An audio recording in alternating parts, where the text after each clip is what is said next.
situation salariale de la fonction publique est à la fois sans précédent et catastrophique, puisque la valeur du point qui sert de base au salaire de tous les agents de la fonction publique, environ 5 millions de salariés, est bloquée depuis juillet 2010 et que tous les agents, du coup, enregistrent une perte de pouvoir d'achat absolument sans précédent dans l'histoire de la fonction publique. La situation actuelle, avec le maintien du gel des salaires des fonctionnaires, conduit donc à une situation absolument catastrophique. Pour donner juste quelques exemples, on a aujourd'hui plus d'1 million d'agents dans la fonction publique qui sont payés au SMIC ou en dessous le SMIC.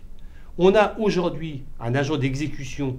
au bout de 20 ans de carrière gagne moins de 20 € net en bas de sa feuille de paye en plus. Et enfin, dernier exemple, un cadre dans la fonction publique recruté par concours à Bac+5 en moyenne est aujourd'hui recruté à moins de 10% au-dessus du SMIC. Il l'était à 75% il y a 25 ans de ça. C'est pour donner une illustration d'où on en est rendu par des politiques catastrophiques en matière salariale dans la fonction publique et pour rompre avec l'idée que les fonctionnaires sont des privilégiés.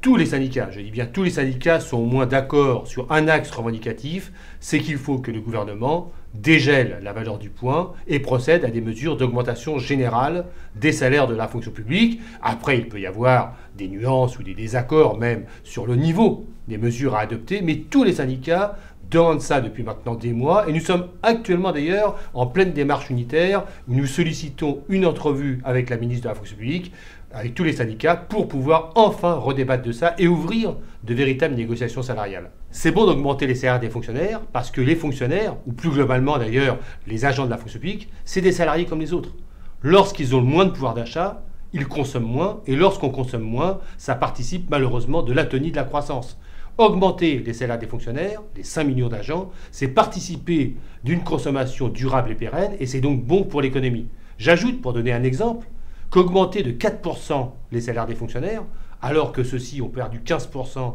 ces dernières années, augmenter de 4% donc, par une mesure générale, les salaires des fonctionnaires, c'est faire rentrer entre 400 et 500 millions d'euros en cotisation salariale maladie, et c'est donc bon y compris pour l'économie solidaire et pour la protection sociale.